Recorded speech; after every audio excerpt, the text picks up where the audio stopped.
मैं सचिन कुमार, फाउंडर सोचने वाला। आज हम बात करेंगे बेंगलुरु के ऊपर में। क्या है ये Bengaluru? IT hub of India, silicon valley of India.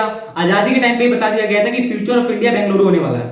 आज के टाइम पे 40% से ज्यादा सॉफ्टवेयर एक्सपोर्ट अकेले बेंगलुरु करता है। 50% से ज्यादा स्टार्टअप अकेले बेंगलुरु में हो रहे हैं। इतना ही नहीं, 80% जीडीपी कर्नाटक के अकेले बेंगलुरु कंट्रीब्यूट करता है। इसी के साथ ये वर्ल्ड की 7वीं रैंक आ चुकी है आईटी हब के मामले में। यहां तक इसने लंदन को पीछे छोड़ दिया, इजराइल को पीछे छोड़ दिया और वर्ल्ड की 7वीं रैंक है आईटी हब के मामले में। शिकागो छोड़ दो, सिलिकॉन वैली छोड़ दो, स्केटल छोड़ दो, ये सब बहुत मुश्किल है। ऐसा नहीं कि इसको छोड़ नहीं सकते। आने वाले कुछ टाइम में बेंगलुरु लगा रहा था, इन सबको भी हिला के रख देगा। इसका रीजन क्या है? बेंगलुरु के अंदर इतने स्टार्टअप आ रहे हैं, इतने स्टार्टअप आ रहे हैं, बहुत तेजी से स्टार्टअप आ रहे हैं। और उसी तेजी से इन्होंने बंदे भी खूब सारे हायर करे सॉफ्टवेयर के इतने बंदे हायर करे तेजी से। और एक बात और ध्यान रखना, जितने तेजी से इन्होंने बंदे हायर करे ना, उतने तेजी से बंदे जा भी रहे। उसका रीजन क्या है? जितनी तेजी से कंपनियां खोल रहे हैं ना, उतनी तेजी से कंपनियां बंद भी हो रही है। अगर 100% कंपनियां खुल रही है तो उसमें से 90% कंपनियां तो एक साथ बंद हो जा रही है। और आने वाले 5 साल में उसमें से भी 90% कंपनियां बंद हो जा रही है। ओवरऑल 1% कंपनी बच जाती है। उसका रीजन क्या है मैं आपको बताता हूं। अभी वो कंपनी कौन सी बंद हो रही है आपको पता है? जो फंडेड कंपनी होती है, और जिन्होंने अपने पैसे, जो बूस्टरैप है, जिन्होंने अपनी फंडिंग लगा रखी है, उसका तो क्या ही कहना। जिन्होंने अपने पैसे, फैमिली के पैसे, फ्रेंड के पैसे, बूस्टरैप है, उनका तो कुछ नहीं हो सकता। जो फंडेड कंपनियां इतनी आज के टाइम पे वहां पे स्टार्टअप बंद हो रहे हैं, जिसके चक्कर में वहां पे डिप्रेशन रेट 50% है। 50% से ज्यादा लोग अब डिप्रेशन की तरफ जा रहे हैं। सब number 1 suicide city of India Bengaluru हो रहा है। जो रिपोर्ट आती है कि 5 सुसाइड ऑफ इंडिया, मतलब डेली 5 सुसाइड लोग करते हैं, और अनरिपोर्टेड 95 लोग रोज सुसाइड करते हैं।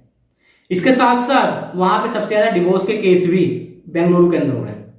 इसका रीजन क्या है? कि वहां पे कंपटीशन इतना हाई हो गया, प्रेशर इतना हाई हो गया, चाहे वो एम्प्लॉयर हो या एम्प्लॉय हो, वो दोनों के ऊपर प्रेशर है ग्रो करने का, जिसके चक्कर में डिप्रेस की तरफ आगे बढ़ता जा रहा है। इन सब के अंदर टेक्निकल स्किल तो है। मैं आपको एक बात बताता हूं, टेक्निकल स्किल अलग चीज होती है, बिजनेस स्किल अलग चीज होती है। आपको सॉफ्टवेयर बनाना आता है, आपको चैट जीडीपी का काम करते हैं, आप कोई एआई का काम करते हैं, आप कोई भी स्किल होता है, स्किल अलग चीज होता है, वो आप अकेले कर सकते हैं, लेकिन बिजनेस अलग चीज होता है। टेक्निकल स्किल का क्या मतलब है? आप कोई काम कर सकते हैं पर उसको एक्सपेंड नहीं कर सकते हैं। बात है, आपने एक सॉफ्टवेयर बना लिया, वो आप एक टेक्निकल स्किल हो गया, लेकिन उसको आप एकदम फैला नहीं सकते हैं। जिसके चक्कर में क्या होता है, उतने डिप्रेस में चले जाते हैं। आज इसी चक्कर में सुसाइड का नंबर 1 स्टेट बन चुका है बेंगलुरु, और सबसे ज्यादा डिवोर्स भी बेंगलुरु में हो रहे हैं। इतना प्रेशर है आज के टाइम पे बेंगलुरु के ऊपर, बेंगलुरु सिटी के ऊपर, कि आप सोच सकते हैं कि रोज 5% तो उनका रिपोर्टेड है और 95 अनरिपोर्टेड है जो रोज सुसाइड कर रहे हैं। और ऐसा हो क्यों रहा है? मैंने आपको बताया ना, आपको बिजनेस स्किल सीखना पड़ेगा ना, खाली टेक्निकल स्किल काम नहीं करता। आप कितने सारे इंजीनियर है हिंदुस्तान में जो आज बेरोजगार घूम रहे, क्यों? सिर्फ वो टेक्निकल स्किल के चक्कर में रहेगा, क्योंकि आजकल जॉब उतनी है नहीं, एम्प्लॉयमेंट उतनी है नहीं। अगर वो अपनी जॉब के पीछे भागेंगे, एम्प्लॉयमेंट के पीछे भागेंगे, तो उनका कुछ नहीं होने वाला। जो बेंगलुरु का हाल हो रहा है ना, जितने ज्यादा इंजीनियर हायर किए जाते हैं, उतने ही ज्यादा इंजीनियर वहां से निकाले भी जाते हैं। आज देश में जितने इंजीनियर है ना, वो सिर्फ टेक्निकल स्किल में रह गए हैं। उन्होंने अपना मतलब कि बिजनेस माइंड से कभी नहीं सोचा। हर कोई जॉब के पीछे भाग रहा है। अगर उसमें से 5% इंजीनियर भी जो एक्स्ट्रा वो जॉब के पीछे भागते हैं ना, वो बिजनेस के पीछे थोड़ा थोड़ा कंट्रीब्यूट करते हैं। मैं ये नहीं कह रहा कि बेंगलुरु की तरह एकदम हाई फंड लेके स्टार्टअप करते हैं। अरे थोड़ा सा ही, छोटा सा काम करते हैं ना, तो एक इंजीनियर काम करता तो कम से कम 5-10 लोगों को रोजगार दे देता, जिसके चक्कर में उसके चक्कर 5-10 और इंजीनियर आते हैं। ऐसे करते करते छोटे छोटे स्टेप करते हैं ना, छोटी छोटी कंपनियां बन के आज बहुत सारे अपने पास अपॉर्चुनिटी होती है। लेकिन बेंगलुरु ने क्या करा, वो एकदम बड़ा सोचते हैं, जिसके चक्कर में उनका फंड इतना होता है और वो सब लॉस कर जाते हैं, और जिसके चक्कर में वो डिप्रेशन में चले जाते हैं। आप खुद बताइए, डिप्रेशन में कौन बंदा जाता है? जिसके पास कुछ नहीं है वो डिप्रेशन में जाएगा, या जिसके पास बहुत कुछ है और वो चला जाएगा वो डिप्रेशन में जाएगा? बात सिंपल सी है। आज के टाइम पे नंबर 1 सोसाइटी सिटी, इतना कहने में बहुत अच्छा लगता होगा, वाह number 1 society city of India, कितनी वाहियात बात है ये कि नंबर 1 आ किस में रहा है? तो सोसाइटी सिटी में। हर कोई अपनी लाइफ से परेशान है, पर इसका मतलब ये नहीं कि सुसाइड करना उसका एम होना चाहिए। इसलिए कहते हैं बिजनेस स्किल सीखिए। बिजनेस कई तरह के होते हैं, बिजनेस में कई सारी स्ट्रेटेजी होती है। मेरे को तो छोटे मोटे पता है, वो मैं आपको बताता रहता हूं।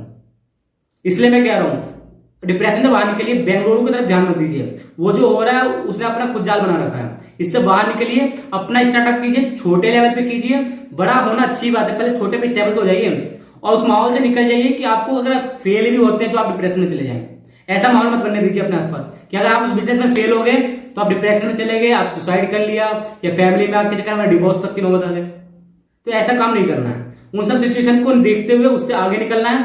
छोटे लेवल पे स्टार्टिंग करनी है, अगर वहां स्टेबल है तब जाकर उसको आगे बढ़ना, ताकि लॉस इतना हो जितना आप झेल सके। कहते हैं ना आज के टाइम बिजनेस कौन नहीं करता है, या तो जिसके पास बहुत पैसे इंतजार करता है, और जो पैसे इंतजार करता है सारा पैसा लॉस में चला जाता है।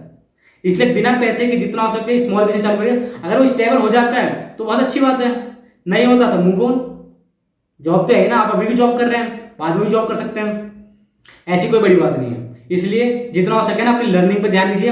मेरे चैनल पर बने रहिए, इस चैनल को लाइक शेयर सब्सक्राइब जरूर करिए, ताकि हर किसी को पता लगे कि सुसाइड एक रास्ता नहीं होता लाइफ का। बेंगलोर की तरह आप मत बनिए, जो बेंगलुरु का हाल है इस टाइम वो आपका हाल नहीं होना चाहिए। धन्यवाद।